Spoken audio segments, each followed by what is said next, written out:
सिर्फ शब्दों से न करना किसी के वजूद की पहचान।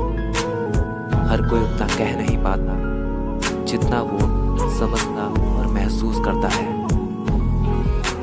जख्मों की कोई उम्र नहीं होती, ताउम्र साथ चलते हैं ये जिस्म के खाक होने तक।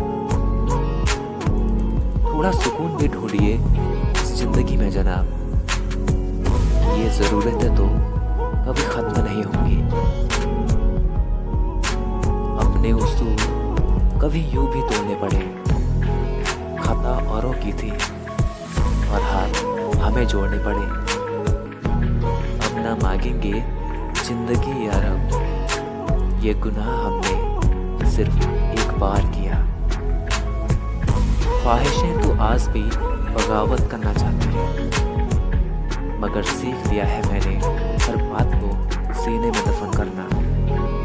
मुसाफिर हूँ यारो, ना घर है ना ठिकाना, मुझे तो चलते जाना है, बस चलते ही जाना है।